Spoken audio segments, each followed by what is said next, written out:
Welcome back, everyone, to the main stage of Virtual Medicine 22. Again, my name is Brennan Spiegel, and on behalf of our entire team here at VMed, we're so pleased that you're with us today for this session. This has become a tradition that we have repeated in all of our previous versions of virtual medicine, and that's to ensure that our patient partners have a front and center voice on the main stage of VMed. It's absolutely vital that we listen to and work with our patient partners when creating really anything in medicine, when designing any kind of therapy. But in particular, we're focused here on XR therapeutics. All too often, we see XR apps that have been developed and supposedly validated, but then we come to learn that patients weren't necessarily deeply involved in the very initial stages of developing that software. So we've developed some best practices that we have published, and you can go on our website and learn more about how best to use user-centered design principles in developing and validating MXR therapeutics. And so with that in mind, this session here today, which will be led by Dr. Sue Woods, is entitled The Patient Perspective, First-Person Experiences Using Therapeutic Virtual Reality. And the panel, which will be led by Sue Woods, is entitled Reality Check. VR can't cure my pain, but it can help make life worth living. Now, Dr. Woods is an associate professor at Tufts University, which was my alma mater, in the School of Medicine there. She's also editor-in-chief of the Journal of Participatory Medicine for JMIR.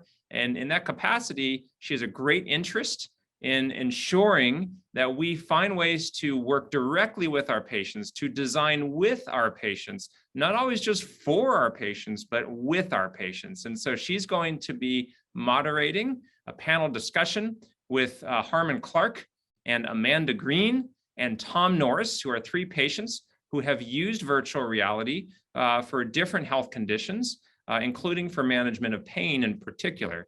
So I'm going to let Dr. Woods introduce our panelists, and thank you so much to all of you for being with us today at VMed 22. So Dr. Woods, you have the floor.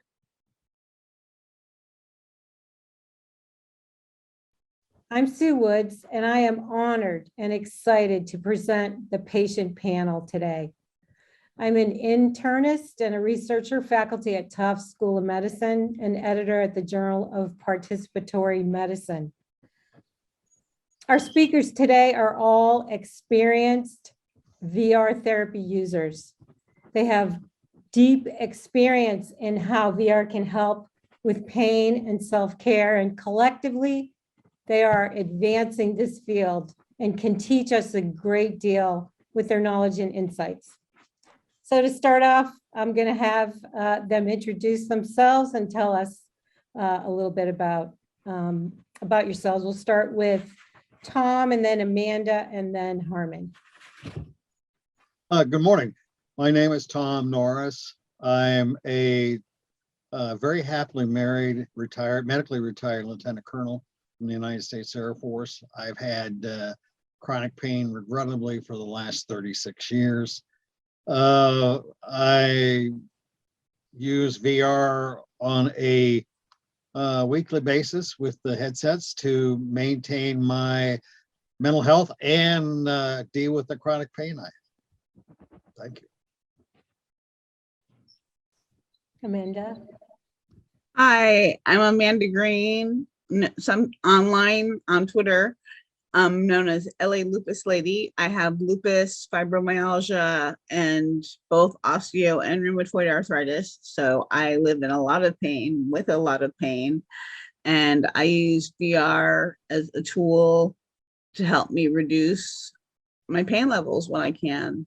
And VR itself has given me tools outside of VR to really help me understand how I can impact my own pain. So I'm looking forward to the conversation. Go ahead, Harmon. Hi, my name is Harmon Clark. I'm from Los Angeles, California, and I have Crohn's, ulcerative colitis. I had my first surgery in 2000, and I've been dealing with, like they said, pretty much constant pain, throughout the years. And I've been using virtual reality for a number of years now, and it's been a gateway for me, opening me up to other alternative medicines and different tools that I can utilize to manage my pain. So I'm really grateful and excited to hear about the other patients' stories. Great. Well, Harmon, let's start with you, go back to you.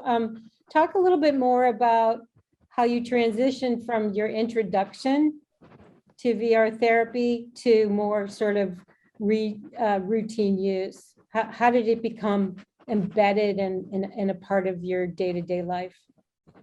Well, initially I was introduced to the VR when I was an inpatient at Cedars-Sinai. And there, I kind of use it more of an escape, because when you're in the hospital and there's just code blues and, there's a lot of heavy energy and death, it was very useful as an escape. But then when I left the hospital, I found that I didn't need to escape as much. I needed more therapy. I needed more meditation and breathing treatments. So it actually led me to find tools that I could utilize. I started dancing and singing and doing yoga and meditation because I felt that it matched the same frequency that I was utilizing in the VR headset. That's great. And how frequently do you use it now in general? So now I rarely actually use it. I use it when I go, so I get infusions about once a week.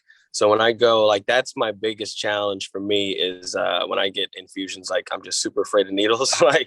I cry every time, don't tell anybody. But, and so that's a huge tool for me when I go. And it's, just utilizing technology to make my life easier. This is an amazing tool. And instead of having 5 different nurses come and poke me 7 times, I can put the headset on, relax my body, step into a zone, and eventually, hopefully I'll be able to, create this naturally. But still right now, I still need it every time I go in, which is, a cool tool. Yeah, it's great that you transitioned to an ad hoc use. Amanda, how about you talk a little bit about that transition from the initial to more sort of regular or as needed use? Well, for me, I was a beta tester for it. So I had it for 21 days. And then when I had to give it up, I missed it. But I was able to use the tools that it taught me about diaphragmatic breathing and mindfulness and just being calm and don't let sometimes a trigger everything, try and stop the trigger before it hits the target. But with VR, I had to compete with it. When I told my mom how good it was, she wanted to try. So it's I'm competing for headset time. It's like, so I can understand how a lot of people who, I mean, they might already have VR in their houses because their kids have a VR headset.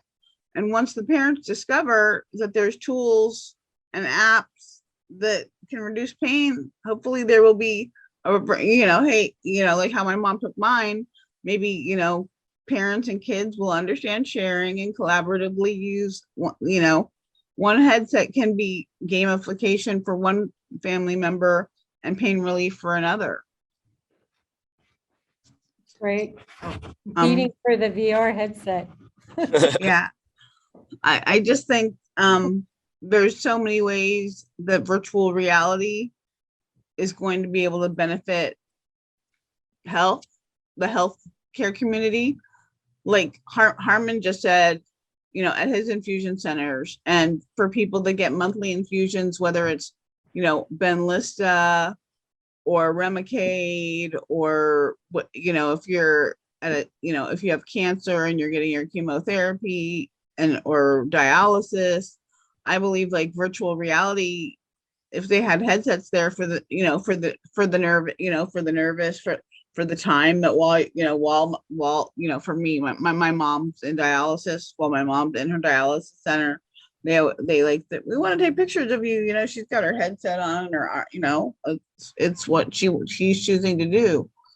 But it should become not like a regular thing, but at least an option for those in treatment, and so much more. I mean, there's people at home to people that are, at an infusion center and in the hospital. Yeah, absolutely. Passing the mic over to Tom, talk a little bit about that transition from initial to beyond. Sure. Actually, for me, it was fairly easy. What I saw after Dr. Spiegel introduced me to the program and the headsets that I used initially, it was like a refresher course for a chronic pain management course that I had taken. I mean, it had all the same elements. It's as Amanda said, the breathing, the concentration, the detachment, and diversion. And so it was a very easy transition after I did the initial program using the headset in the hospital.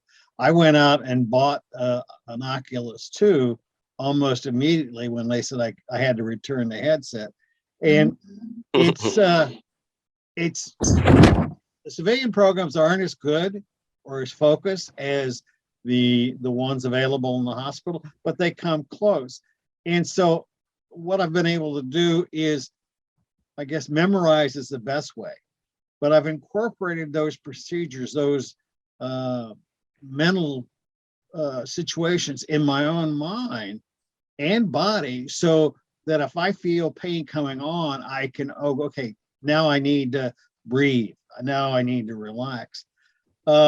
It's become a tool that I use every day, whether it's an actual headset being used or not. What I do, however, is I have developed bladder cancer. And for anybody who knows about bladder cancer, they have this horrible exam called a cystoscope exam. And I take VR, my headset in to every exam. Yeah. And divert my attention, and now have gotten the people at the clinic, they expect me to have the headset, and they say, well, can't you lend this to somebody else who's having a really hard time? I said, let them go buy their own. So, as we learn more about VR therapy, we know that there's multiple things going on while people are using it: distraction, calming, other things, coping. And there's also some evidence of persistent beyond the headset, positive effects. But you've all described some additional benefits. You've all described an ability to get more confident and more able to self-manage and cope, and even do things that perhaps you weren't doing before.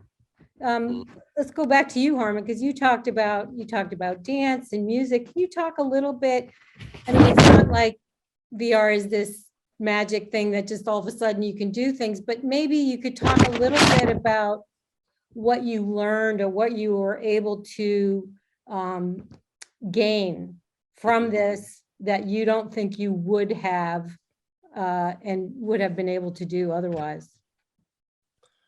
First, I want to say, Tom, thank you for your service, especially with everything going on right now.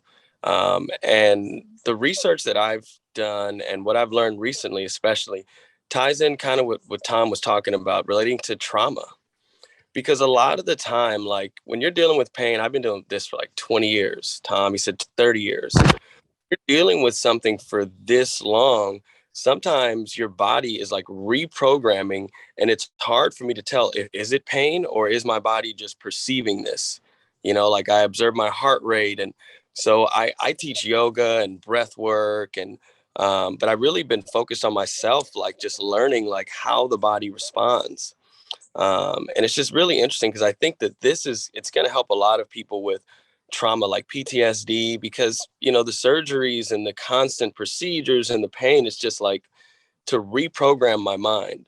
So finding natural things, because, you know, the VR headset, like Tom said, is a great tool, but everybody doesn't have one. I can't take this with me, you know, when I'm in the car and somebody cuts me off. So developing tools like breathwork techniques that I can snap on in the car when I don't have my headset. So yeah, now I mean I'm teaching this stuff. Like I mean when I was in the hospital and they handed me this headset, I didn't think I'd ever walk again, let alone like I mean it's really really amazing. And not only am I able to do these things, but I'm not taking any pain medicine. Like I was taking opioids 4 times a day just to be able to get out of the bed. And I thought that was my only option until, you know, the Applied VR team and Dr. Spiegel's team came in and just, you know, presented me with this option that I thought was insane. Like, really, guys, VR, like, you know, I'm at Cedars-Sinai talking to the best doctors in the world, and they come in with this VR headset, like, come on, guys. Like, Yeah. Tom, you're shaking your head. What sort of things are you thinking about in terms of the benefits beyond the actual usage? Well, I have to use an example, and thank you, Harmon. Harmon mentioned PTSD. Among all my other things, the military granted me was PTSD, and I had it reactivated recently. And if I hadn't had the refresher course that I was able to latch onto through the virtual reality, it would have lasted a lot longer. It lasted 2 months. A flare up of PTSD, and it's effective. And you know, I'm going. Virtual reality is a great tool to put in your toolbox, but it's really only a tool. It comes down to how we each use it, and I think it's very variable. I mean, you know, I had to do the PTSD, I do the cystoscope, and I'm in the middle of a really bad flare up right now, and I am latching on to the virtual reality as much as I can. But it really boils down to a personal attitude that we pick up. And I have to go, it's from the team behind with Dr. Spiegel and everybody at Cedars, as well as other people I've talked to, who just say, you know, we're going to continue our lives with quality, and damn the torpedoes, we're going to do it. mhm. Yeah. Amanda, we've talked separately about how you've learned self-coping skills and ability to sort of head things off at the pass, as well as finding other tools that are helping you. Can you talk a little bit about that? Sure. Well, you know, you can't take your headset everywhere, but the headset has enabled me to reduce my pain levels and kind of I'm not on any opioids for pain management, which is incredible for somebody who's been struggling with pain for over 3 decades. And it's getting me back, you know, not just, you know, I'm not just in physical therapy, I'm doing like water aerobics. I'm getting in the pool, you know, my body is moving, but it's getting me to the point where I'm realizing there's like VR experiences that aren't meant maybe perhaps to be pain management tools that are. Mhm. And like Beat Saber has Billie Eilish, Lady Gaga song, like, like for me, the music therapy that, I mean, to add to the VR pharmacy. I don't know, we haven't talked about the VR pharmacy yet, but there's over the counter drugs at the VR pharmacy, as well as drugs that, not drugs, but, programs that can be prescribed, such as, after you're prescribed something from your doctor, hey, try this headset, maybe this will reduce pain. I on my own found Beat Saber. So I guess that would be an over the counter Yeah. find. Yeah. Well, let's talk about the VR pharmacy. What would y'all like to see? Whether it's over the counter and use it on your own or getting prescribed or referred by a clinician? What would you love to see? I think there's not enough content that is created. I mean, obviously it's still new, but as patient experts, Harmon and I could suggest many things. Like I could suggest, I want VR fashion shows. I want VR programs with animals. I mean, there's currently, swimming with dolphins, show more of that. Swimming with manatees. I mean, like, let me be, if you're stuck in a hospital and you can put on a headset and all of a sudden be in nature, that's incredible. But there's so much more that if you talk to patients, if you incorporate patients onto, from the design through the creation as advisors on staff, not saying I'm available, but hello, I am available. My experience with VR is like, this is great, but there's so much more. There's possibility of, and it's like, like the side effects are, I forgot to take your call because I was there's not many side effects from this incredible tool that can help reduce pain in so many ways for so many people. Harmon, what would you like to see in the virtual pharmacy? What I'd like to see in the virtual pharmacy really comes down to, so when I initially got my VR headset, I had a gentleman who was part of the VR team who came in every day and checked on me. And, like checked to see if I tried the programs, if I liked them, what I didn't like. And he's actually really the reason I kind of stuck with it. Because initially, I'm gonna be like, I was really depressed. I was in the hospital having surgeries. Like I didn't think I was gonna live. So I needed a little push to kind of like, so when I knew he was gonna come, I would watch, or go on. So what I really would like to see is a community, to meet with people and hear people like Tom and Amanda and like, hear how they're using VR and, like, because community, like connection is the opposite of addiction.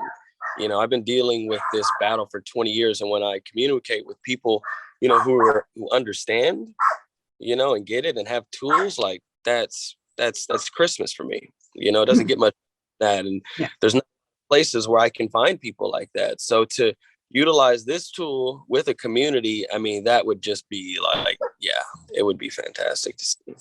That's a great idea. How about you, Tom? Well, I'm going to have to piggyback on Harmon's comment. There's so many support groups out there with all sorts of, whether it's back pain, neck pain, CRPS pain or whatever. But I think the community idea that Harmon said is really a nugget for developers to look into. And it plays into Amanda's comment too about, they need to reflect the needs of the people. And it doesn't matter what kind of situation you're in. I think VR is, as Harmon said, the gateway to bring people to the point where they can actually live a life with quality, knowing that somebody else is going through the same kind of thing and seeing what people are using. If you get down to brass tacks, the exercise programs like Beat Saber, there's not really a Beat Saber program at my level because of the situation I'm in. So I'm always doing the practice mode. And, yeah, the music's great, but it gets me moving and what have you, but it really is, it's not set up for people who are, for lack of a better phrase, not normal. Yeah. Nice. So, yeah, I mean, there's lots of opportunities for brainstorming among the communities of people who are in pain or under medication or hospitalized or whatever. But there needs to be some kind of action to solidify these, put all the people, in a place where they can communicate. Yep. And I consider superhumans because, we call these like autoimmune diseases or conditions, but essentially like we have the ability to turn on our immune system, and control it. And yet to have all these superhumans, because if you've been dealing with pain for 30 years, you're a superhuman. And man, if you've dealt with all things like only someone who's been through it understands like what, yeah. And so to connect all these amazing people together, wow. So what other ways, so you guys are all talking about more participatory design, user-centered design, working with developers and implementers and testers, perhaps for a broader group of users. Any other thoughts about how to help make that happen? Hire me. All right. Part-time, full-time consulting. Yeah. I mean, I'm sorry, I don't know, Harmon or Tom, if you're looking to. I mean, Hey, we got your back. We there's more than 3 VR companies out there, but Applied VR and Josh Sackman are on the edge of this incredible tool that I really think everybody should have, and it's I think infusion centers. Yeah, the have biggest them available. the biggest I see is that people just aren't aware. Like every hospital I go to, the doctors don't know, the nurses don't know about it. Like no one knows about this amazing tool. So yeah, we do need some type of marketing campaign, whether it's through us or someone, because like, what's the point of having all these tools if no one knows about them? It's just like, I mean, like the dialysis center where my mom goes 3 times a week, they kind of put her in a corner now, because once people see her, they're like, I want that. And they're like, well, she brings her own. we're like everywhere we go with this VR, we're like rock stars. Like Tom, everyone is describing everywhere we go with this, everyone wants to use it, but no one has access. So like, that's the challenge. Go ahead, Tom. Yeah, I think we really have to start with basics, like Harmon said, is make sure people are aware that this tool and it's all the possibilities that are out there. And I go, okay, I know lots of people in rural Virginia. They wouldn't know of virtual reality headset if it hit them in the face. And I go, okay, well, then people we need to put them in libraries, because granted, there's a internet problem in most of the country, or the rural part of the country. But we introduce them in the schools, we introduce them in libraries, and I think that comes from the federal government or the state government. And then we in the meantime we boost the Wi-Fi situation, and people like the 3 of us can be the spark that starts it all going. I mean, one of the things, and this is a little bit off point, but people don't even know what virtual trials are. How do they know what VR is, besides something that, okay, I can play Warcraft on or whatever. I mean, we need a forum to put the word out about what VR can do. I think it's more than just awareness and knowing about it. People need to get it in their hands. Yes. You've talked. If your kid has one and you have pain, you should be able to say, there should be an awareness campaign that says, like, let me borrow your headset. While the kid's at school. Yeah. Tom, you talked about influencing and educating your own clinicians and physicians.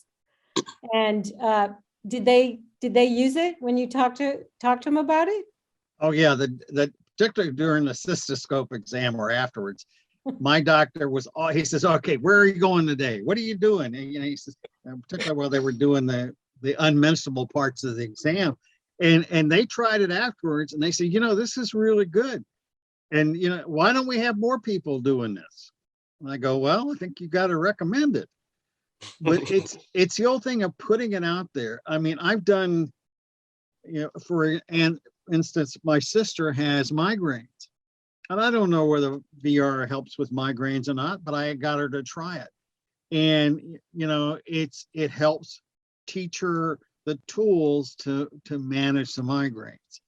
I've done, I've got 2 support groups and I'm always talking about, okay, have you tried VR? And, the key things again are the breathing and the relaxation and the diversion of the attention. And once you get those people started on those, then it seems to take off on its own. I did a lot of PR for a recent study at Cedars on, it's called the Backpack Study, where, I put the word out to the 350 some people that I've got in my circle. And I think 20 of them showed up and said, hey, I want to try this.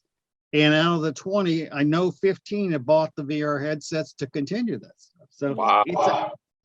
it's coming, but it's slow. Okay, last comments, guys. You've talked about communities and getting it out there in the communities, libraries, et cetera. What needs to happen inside healthcare to help with dissemination, getting it out there? Well, I'll start with that. One of the today, as a matter of fact, and tomorrow is the deadline.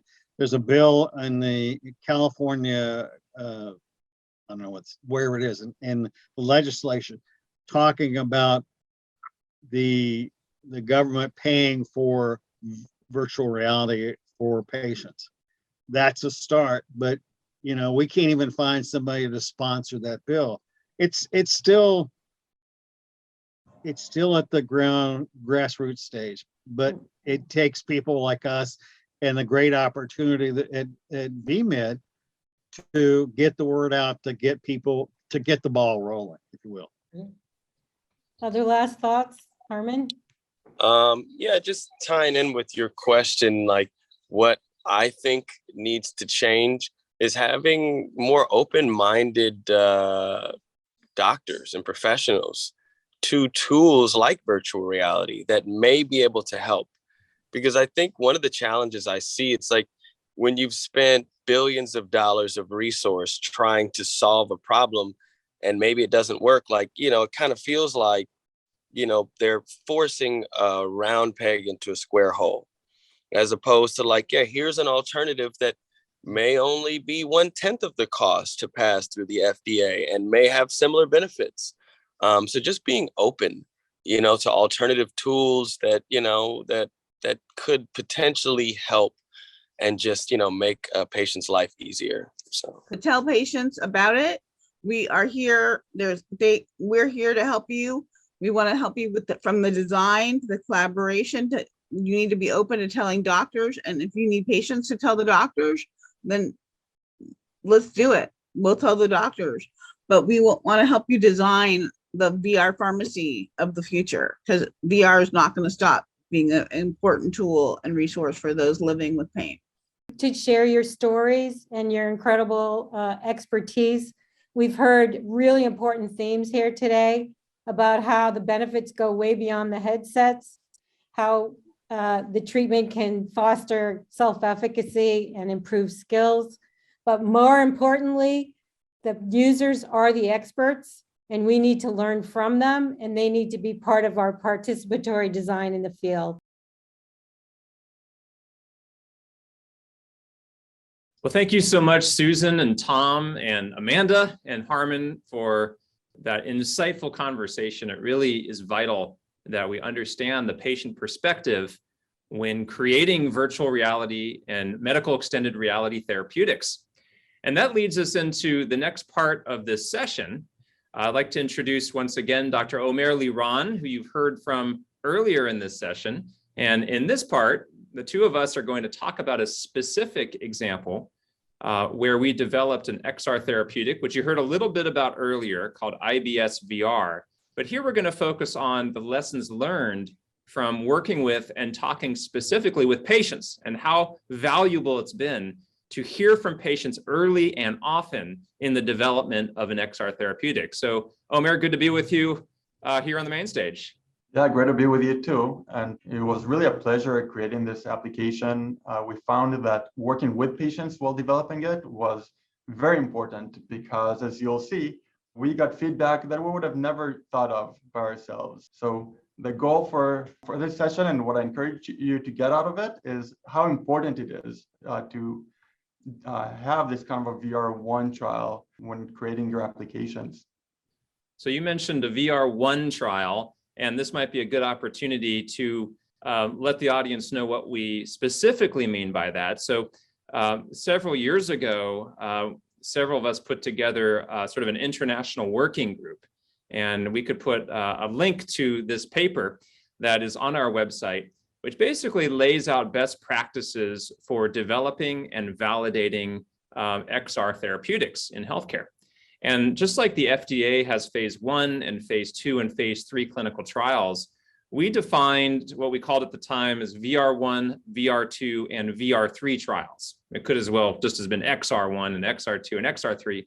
But the VR1 study that we'll sort of talk about today is focused on user-centered design principles. It's about engaging with end users from the very beginning, even before, in theory, you've storyboarded or even programmed anything.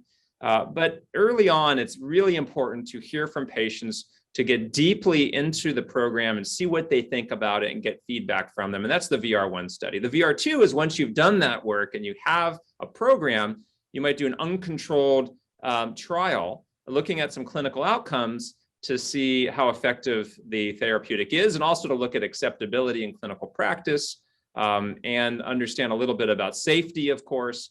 VR3 is the full randomized control trial. This is when you're actually powering a study, ideally even for some regulatory outcome, but even if it's not for FDA purposes or regulatory purposes, it's the ultimate test of whether the VR therapeutic works. So what we'll talk about today is a VR1 study that we did for IBS VR. And earlier, Omer presented some of the details about how we jointly developed and how he really programmed technically, actually constructed that program. But what we want to talk about here is, as Omer said, how we can learn from the patients. So very briefly, for those of you that haven't yet seen the other lecture, IBS VR is a program for people with irritable bowel syndrome. And I happen to be a gastroenterologist, so I have particular interest in irritable bowel syndrome, which is a condition that affects between 5 and 10% of the world's population. And so this is a condition where people have recurrent abdominal pain and discomfort and diarrhea and constipation. And its origins are complex, and there are many theories. But one thing we know is it is a disorder of what we call gut-brain interaction.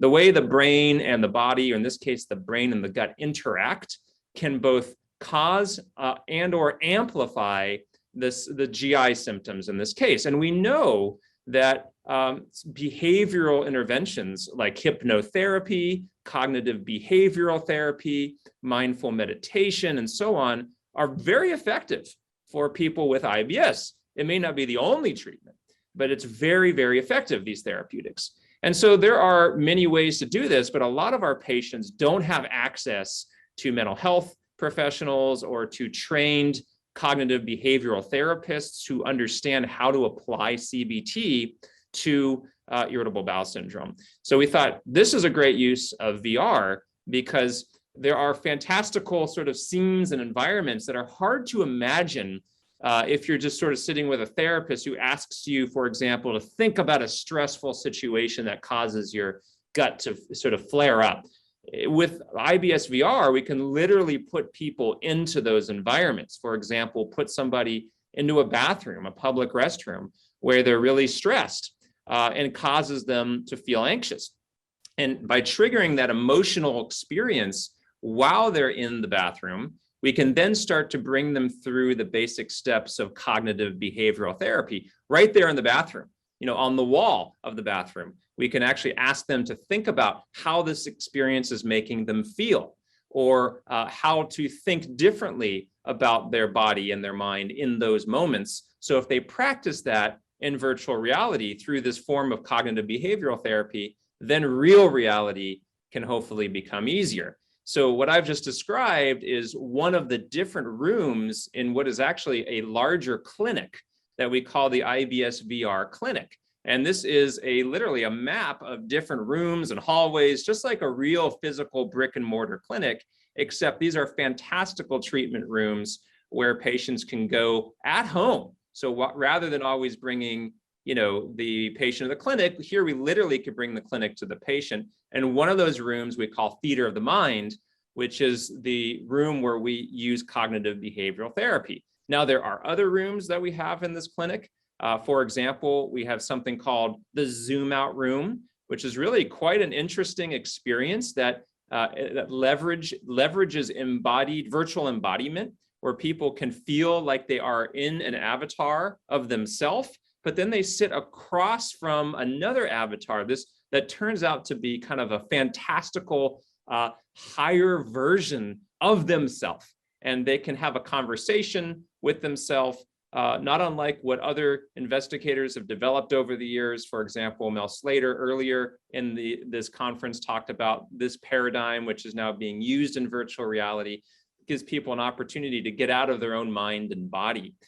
So these kinds of scenes, right, we can't just create them without talking to patients. We have to really understand from them what patients think. Now, there are a couple other rooms that we'll talk about here in this session. Another one is called the chill room or the chill out room, which is sort of a form of, just like it sounds, relaxation. But we have a variety of different beautiful scenes where our patients can sit and relax. And one thing we'll talk about in a few minutes is, how did we pick those scenes and how do people respond emotionally to these scenes? And we've learned that different people, of course, have different views and perspectives. And so in these environments, we have breathing exercises that are responsive. We have a sort of mindful meditation script that's gut directed and and also draws from the gut directed hypnotherapy literature. And so that's the chill room.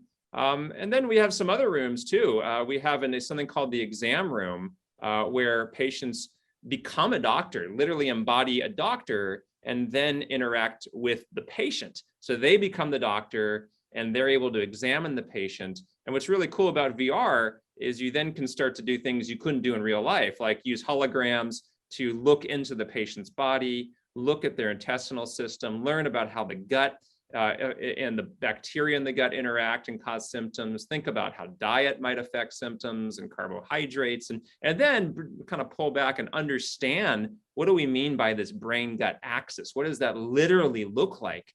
And throughout all of this, we have this sort of guide, which is a robot named Maya. And Maya stands for, what does it stand for, Omer? I think it's mixed reality. What is it? Mixed reality, artificial intelligence.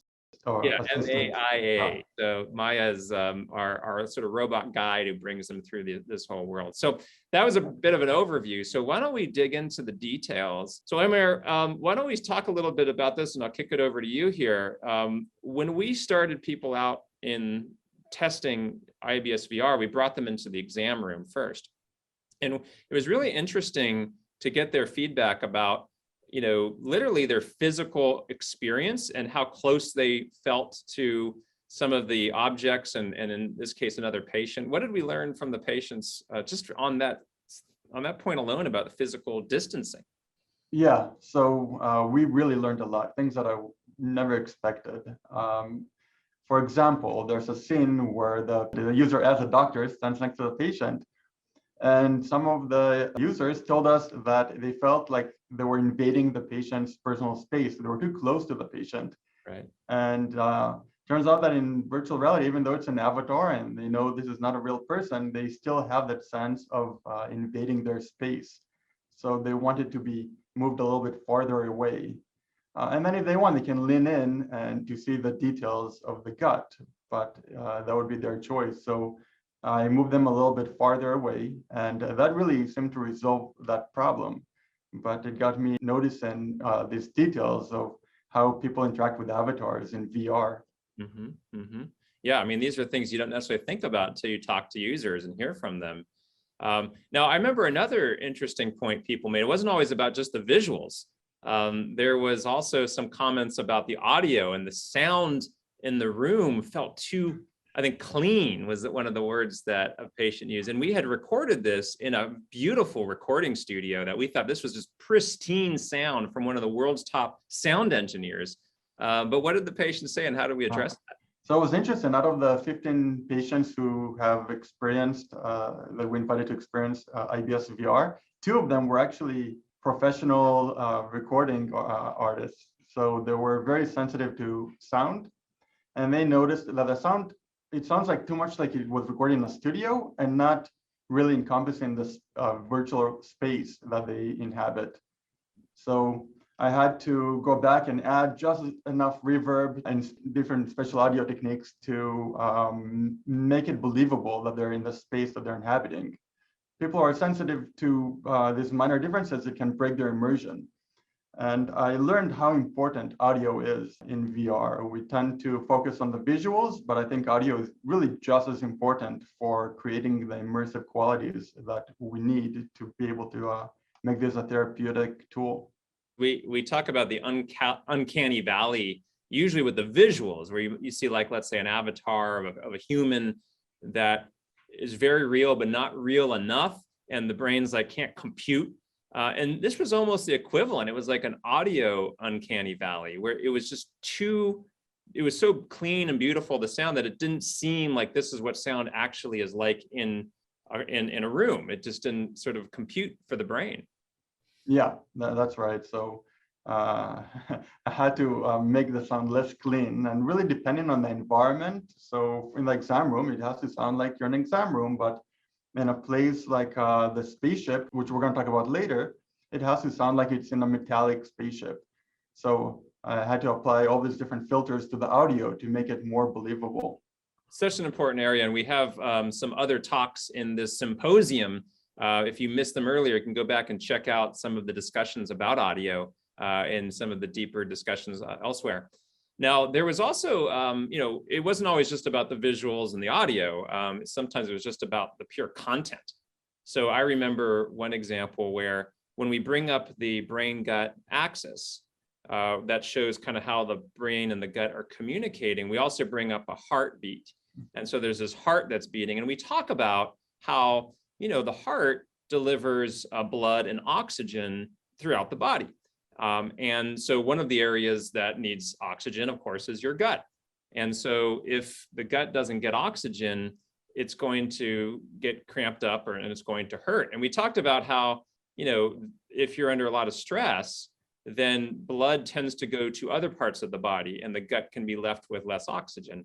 And patients seem to understand that and they like that, but they kind of wanted more information on that. So, a lot of them said, this is really fascinating. I never thought about that before. How else can you explain that to me? And so we ended up thinking, oh, you know what? Everyone has gone out, has exercised at some point in their life and had a stomach cramp. And what is that? That's when you're not getting enough oxygen to your gut. And so that allowed us to sort of update the conversation and sort of education around that visual. Yeah, what was interesting about that is that we heard that comment from, I think, four or five different people. So we take it very seriously when we hear the same theme from multiple different people. And it's the kind of thing that we just going through the script, we would have never picked up. That is the most important thing that people are going to take from the exam room. But when we start hearing that and people told us how interested they are about that part, we decided it's worthwhile to expand on that, which we did. So let's switch over to one of the other rooms. This was what we call theater of the mind. And so we call it that because the whole sort of metaphor is that in this treatment room, you're in a movie theater and you're sitting watching a screen. And up on the screen are scenes. And you're asked to think about that room almost like it's your own mind. And you are viewing your own thoughts. and those thoughts are projected up on a screen. And that brings up some interesting questions like, well, who's projecting those thoughts? And we actually ask the patient to turn around and look behind them, and they'll notice there's a projectionist back there. And that causes them to think about things like, well, who's the projectionist? If I'm the person sitting in the chair watching the scenes. And what that starts to kind of create is this idea that actually we have multiple selves inside ourself. And also we have the ability to think about what we're thinking about. And so these are, metacognitive skills and ways of thinking that are sometimes difficult to explain in just a conversation, but in virtual reality, we can literally sort of bring these ideas to life in a room like the theater of the mind. And so, of course, we got a lot of feedback from patients around this experience, and we wanted to make sure they understood it, first of all. And I think we're really pleased that people did seem to understand it. But there are a lot of concepts that we go through. And one of the things patients wanted was, is there a way to kind of review after having gone through this very intensive experience, kind of a summary of the key parts of the CBT module? So what did we do, to sort of that sort of problem? Yeah, well, the entire experience, which is the introduction to CBT, is I think about 20 minutes. So a little bit longer than our other modules, and people didn't necessarily want to sit through that over and over again, even though they really liked the content. So we created a 2 or 3 minute summary of everything they learned so that people can refresh what they learned in a very short amount of time. So they don't have to sit through the whole 20 minutes every time. And one thing that we did when we created this is we worked closely with Bob Chernoff, who is a psychologist. And, we learned from him because he has, decades of experience that, just because we're using VR doesn't mean we can just assume people get this the first time through, because these kinds of skills take any of us a lot of tries to kind of work through and get right. So he really helped guide us in how to step people through these concepts bit by bit and kind of keep summarizing it and re-summarizing it in a shorter and shorter way as people kind of gained these abilities over the course of time. So that's something we built into the program based upon the patient feedback. Now, another thing I want to talk about is in relation to theater of the mind, but also more generally, is the use of hand controllers versus gaze control. And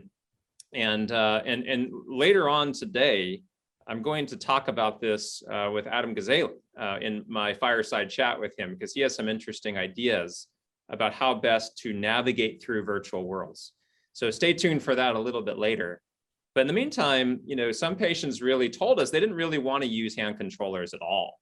And that this was one of the modules where we had hand controllers. What are your thoughts about that, and how have we been addressing that feedback? So in Theater of the Mind, we originally conceived it as people having hand controllers. And in fact, we have this scene where you see a shadow of yourself on the screen, and when you move, the shadow moves. But then we found out that, it's 20 minutes and people don't necessarily want to hold controllers for 20 minutes. And especially when there are long stretches when those controllers are not being used. So we decided that there has to be different ways to navigate. So people can now use their gaze so they don't have to hold the controllers. And of course, if they do want to hold controllers, then they can do that. But we give them a choice. And I think giving people choice and trying to adapt to the way the user wants, how they want to use the app is very important. And I realized that more and more as we got feedback from the patients. Yeah, that's so key, because the way we might experience or want to experience an app is not necessarily how somebody else does. So that flexibility is so important. All right, let's move on to another one of the rooms that we developed. Again, these are all, we think of them as rooms within a clinic. And so one of those rooms we call the chill room.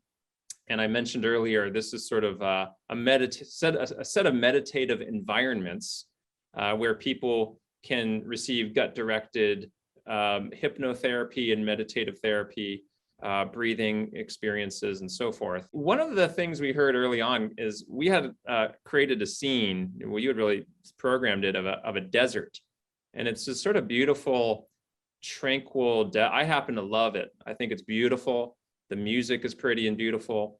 And you're in this environment and it's sort of a sunset.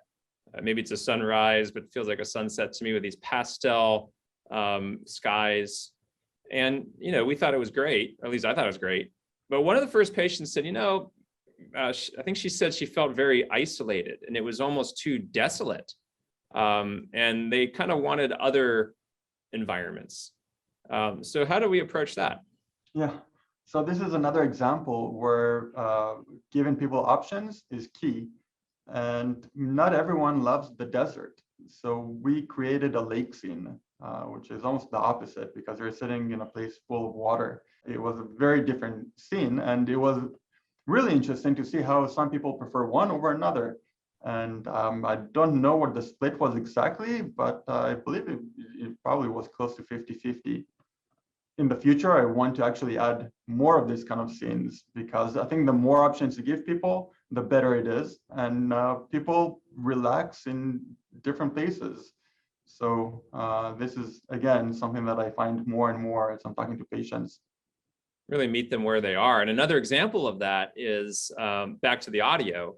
We had hired a male voice actor who has this great voice, by the way. I mean, he's just delivers this meditative script just beautifully.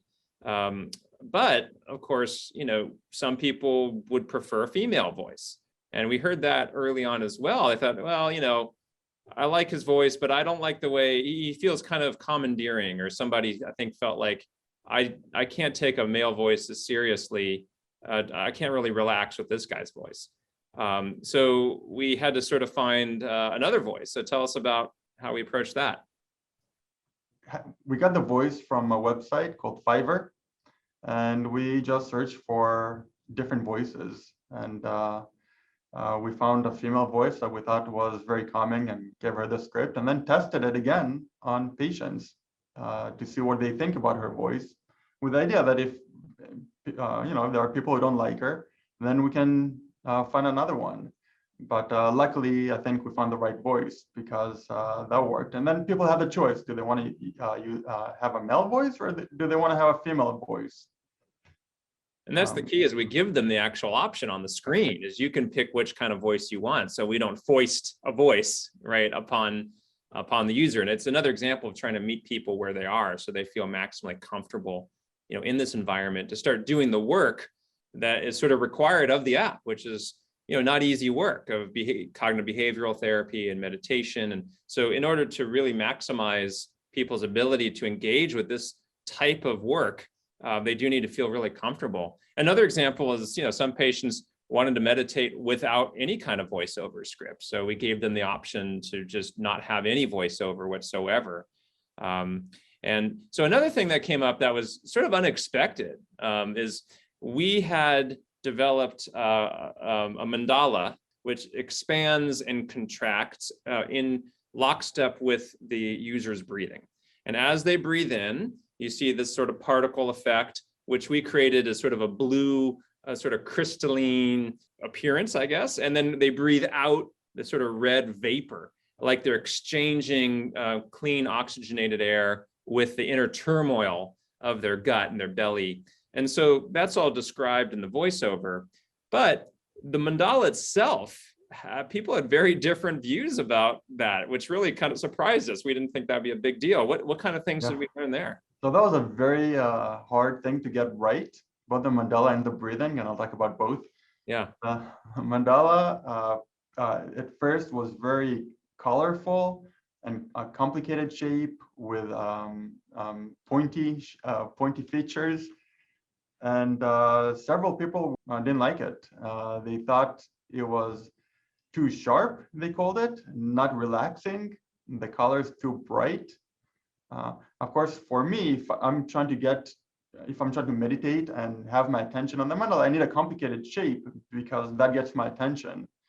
As opposed if it was like a very simple shape, then my attention can wander off. But it turns out that other people had other thoughts about it. So we changed the mandala. I made the colors less bright and more bluish purple. I rounded off the corners so that it's not as sharp. We also moved it farther away, so it's not so much in people's face. I changed the effect when it grows and shrinks. In VR, people thought that it was actually coming closer to them and going away from them, which will actually not happen. It was growing and shrinking, but that's the illusion in VR. So I actually changed it so that different parts of the mandala expand and contract differently. So it actually looks like it's expanding and contracting and not just moving around.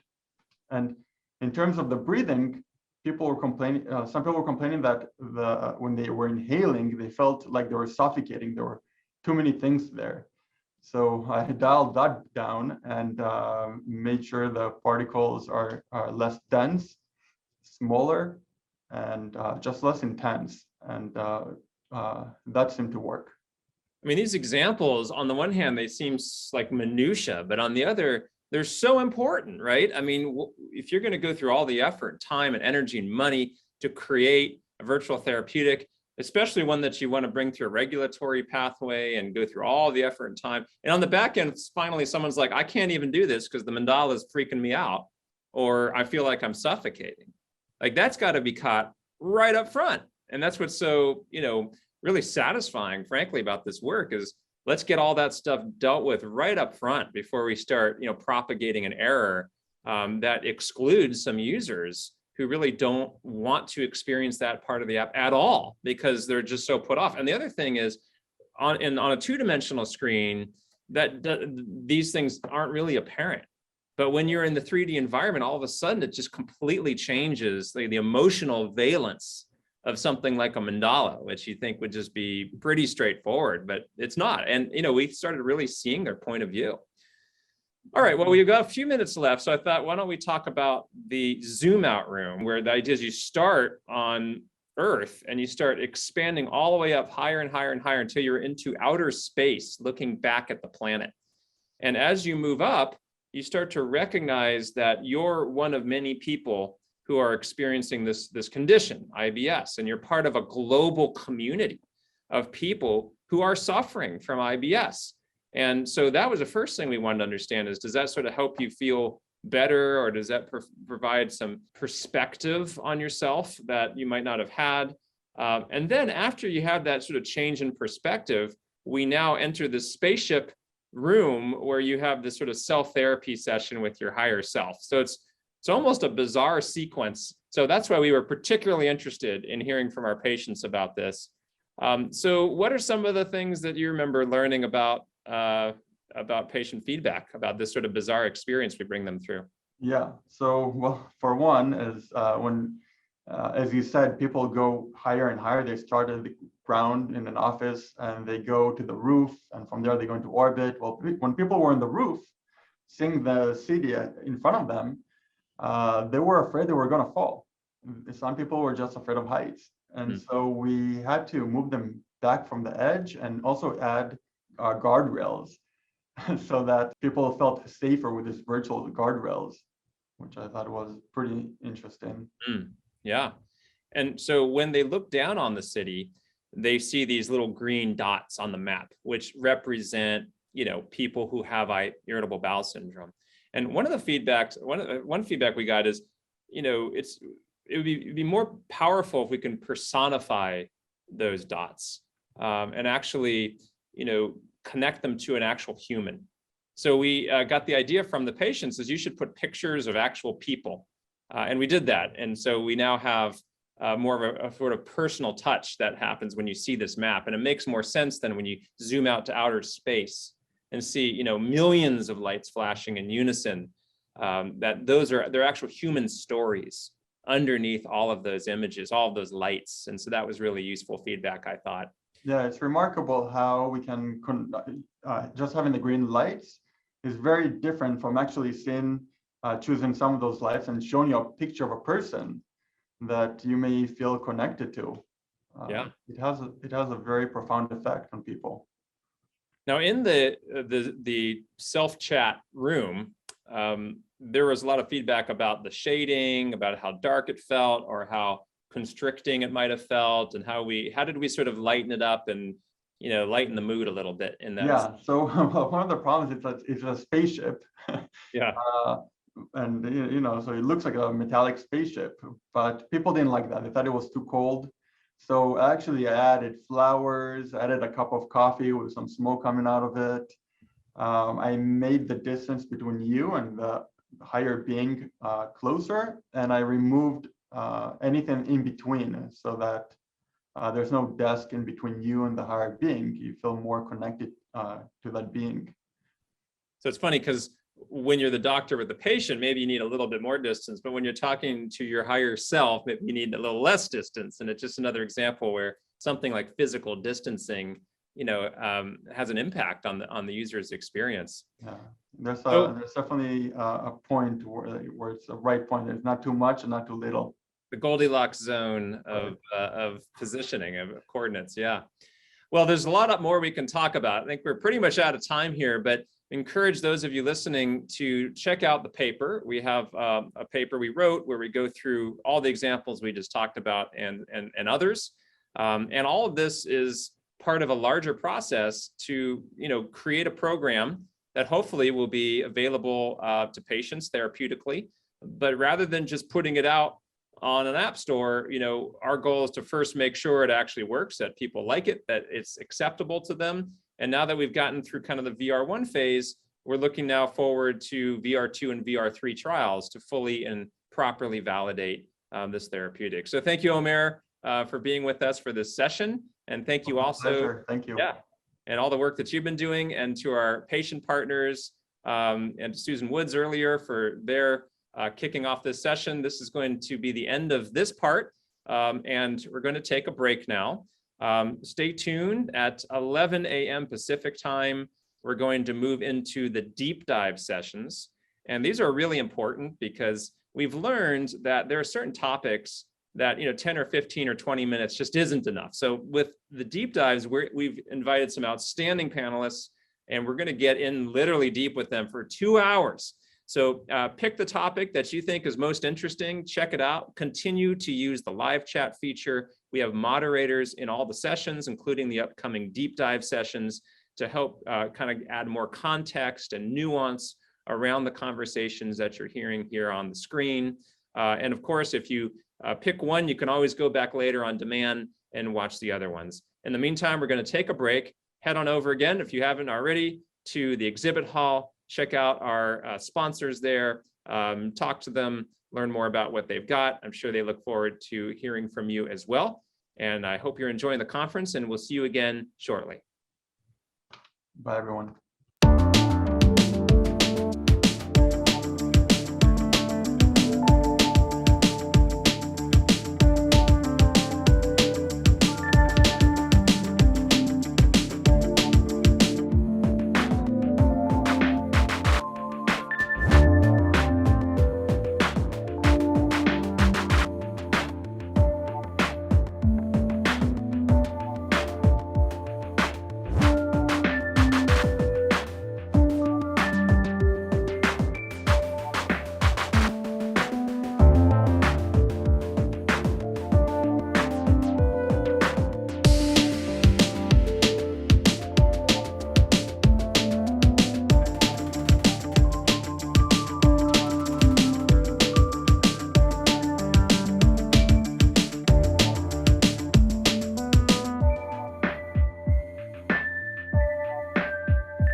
you.